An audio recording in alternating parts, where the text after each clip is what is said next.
তো আশা প্রেম স্বপ্ন কামনা এ জীবনে হলো গোড়া, বাহিরে তরুণ ও মধ্যে কাঁপিছে ফিরে যাবি এক দোয়া।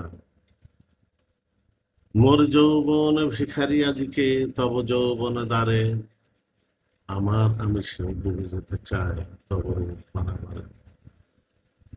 এই কবিতা অংশটুকু অপরিচিত মনে হতে পারে বর্তমান প্রজন্মের কাছে, কিন্তু গত শতাব্দীর 20 এবং 30-এর দশকে তৎকালীন অবিভক্ত বাংলার প্রাণকেন্দ্র কলকাতা মহানগরের সাহিত্যিক এবং সাংবাদিক মহলে কবির পরিচিতি ছিল যথেষ্ট। তার নাম আশরাফ আলী খান। কবি আশরাফ আলী খানের জন্ম 1901 সালের 27 আগস্ট তৎকালীন যশোর জেলার নড়াইল মহকুমা আলফাডাঙ্গা থানার পানাইল গ্রাম। 1960 সালের শেষ ভাগে আলফাডাঙ্গা ফরিদপুর জেলার অন্তর্ভুক্ত হয় এবং 1983 সালের মার্চ মাসে এটি উপজেলায় উন্নীত। কবি আশরাফ আলী খানকে বিস্মৃতির অতল থেকে তুলে এনেছেন দুজন ব্যক্তি এবং সেই সাথে সহযোগিতা করেছেন একটি জাতীয় প্রতিষ্ঠান। তার জীবনী গ্রন্থ আশরাফ আলী খান রচনা করেছেন সাহিত্যিক সাংবাদিক ফখরুজ্জামান চৌধুরী এবং এটি প্রকাশিত হয় 1989 সালের ফেব্রুয়ারি মাসে। এবং আশরাফ আলী খান রচনাবলী সম্পাদনা করেন কবির শরীফ সাহিত্যিক মোহাম্মদ সালাউদ্দিনের পুত্র হেলাল মোহাম্মদ আবু তাহের। এটি প্রকাশিত হয় 1989 সালের এপ্রিল মাসে। উভয় গ্রন্থই প্রকাশ করেন জাতির মননের প্রতীক বাংলা একাডেমি। আমার এই আলোচনায় কবির উপর ব্যাপকভাবে কোনো বিষয় নেই, শুধু একটি বিষয় আলোচনা করার জন্য বলছি। তার জীবনীতে লেখা হয়েছে যে কবি নিজ গ্রামের হাই স্কুল হতে ম্যাট্রিকুলেশন পাশ করেন এবং অতঃপর কলকাতা প্রেসিডেন্সি কলেজে উচ্চ মাধ্যমিক শ্রেণীতে ভর্তি হন। রচনাবলীতেও উচ্চ মাধ্যমিকের তথ্যটি আছে। পাশাপাশি বছর কয়েক আগে কবি পরিবারের উদ্যোগে তার বিখ্যাত গ্রন্থ কঙ্কালের পুনর্মুদ্রণ হয়। সেখানে ভূমিকায় লেখা হয়েছে যে কবি 1918 সালে বর্তমান নড়াইল জেলার লোহাগড়া উপজেলার লক্ষ্মীপাশা হাই স্কুল হতে ম্যাট্রিকুলেশন পাশ করেন, কিন্তু 1918 সালের রেকর্ড ঘেটে দেখা গেছে যে সেখানে এ ধরনের কোনো তথ্য নেই। আর তার নিজ গ্রাম হাই স্কুলটি প্রতিষ্ঠিত হয়েছে 1968 সালে, অর্থাৎ কবির মৃত্যুর প্রায় 29 বছর পরে। আর প্রাথমিক বিদ্যালয়টি স্থাপিত হয়েছে 1922 সালে। সে কারণে প্রায় 3 যুগ আগে থেকেই কবির উপর ব্যাপক অনুসন্ধান শুরু করি এবং তার পরিচিত জনদের কাছ থেকে তথ্য সংগ্রহের চেষ্টা চালাই। এক্ষেত্রে সবচেয়ে যিনি সহযোগিতা করেছেন তিনি একজন নিরক্ষর ব্যক্তি, কিন্তু অসাধারণ স্মৃতিশক্তির অধিকারী। কবির কিছুটা বয়োকনিষ্ঠ, তারই গ্রামের মরহুম প্রতিটা এসে মূলত তার তথ্যের ভিত্তিতেই আমি তথ্যান অনুসন্ধান করি।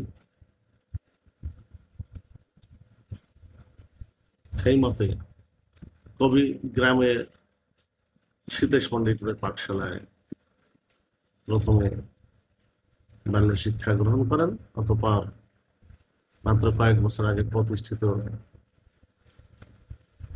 প্রতিবেশী গ্রাম গোপালপুর প্রাইমারি স্কুলে প্রাথমিক পাঠ সম্পন্ন। কবির এক আত্মীয়ের পরামর্শে তিনি বর্তমান গোপালগঞ্জ জেলার কাশিয়ানী উপজেলার কুকরা মদন মোহন একাডেমিতে ভর্তি হন। তিনি থাকতেন পার্শ্ববর্তী গ্রাম তারাইলের এক কাজী বাড়িতে। এক বছর পরই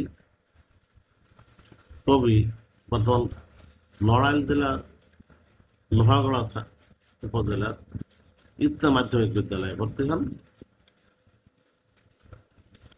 তিনি পড়াশোনা এবং খেলাধুলায় সবই ভালো ছিলেন। যেখানে যেতেন সে প্রতিভা সাক্ষ্য রাখতেন। এখানে খেলার মাঠে এক গোলযোগকে কেন্দ্র করে কবি ইতনা ছেড়ে লোহাগড়া উপজেলার লক্ষ্মীপাশা হাই স্কুলে এসে ভর্তি হন ৮ম শ্রেণীতে।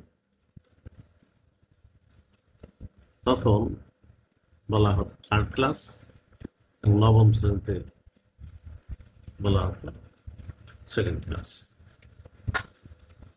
তিনি 2nd ক্লাসে পড়া অবস্থায় তৎকালীন ময়মনসিংহের টাঙ্গাইলের করটিয়ার জমিদার ওয়াজদ আলী খান পন্নী ওরফে চাঁদ মিয়ার পক্ষ থেকে একজন প্রতিনিধি আসেন কবিকে করটায় নিয়ে যাওয়ার জন্য। কারণ আশরাফ আলী খান যে হাতে লেখা পত্রিকা বের করতেন তার একটি কপি চাঁদ মিয়া সাহেবের হস্তগত হয় এবং তা পড়ে তিনি মুগ্ধ হন। সেজন্যই তার এই উদ্যোগ। কবি তার পরিবারের সম্মতি নিয়ে টাঙ্গাইল যান এবং সেখান থেকেই তিনি ম্যাট্রিকুলেশন পাশ করেন। অতঃপর কলকাতা মহানগরীতে গিয়ে প্রেসিডেন্সি কলেজে এই ক্লাসে ভর্তি হন। তবে অসহযোগ আর খেলাফত আন্দোলনে ব্যাপকভাবে জড়িয়ে পড়ায় তার উচ্চ মাধ্যমিক পরীক্ষায় চূড়ান্ত ভাবে অংশ নেওয়া সম্ভব হয়নি। তবে কুটুমিয়া শেখ মত অনুযায়ী ব্যাপক অনুসন্ধান করে দেখা যায় কবি তৎকালীন অবিভক্ত বাংলার প্রধানমন্ত্রী শেরে বাংলা একটি প্রকল্পকে সহায়তায় নন কলেজিয়েট স্টুডেন্ট হিসেবে বরিশাল ব্রজমোহন কলেজ হতে উচ্চ মাধ্যমিক পাশ করেন। এরপর নানাবিধ কারণে তারা উচ্চশিক্ষা গ্রহণ করেন। অর্থাৎ কবি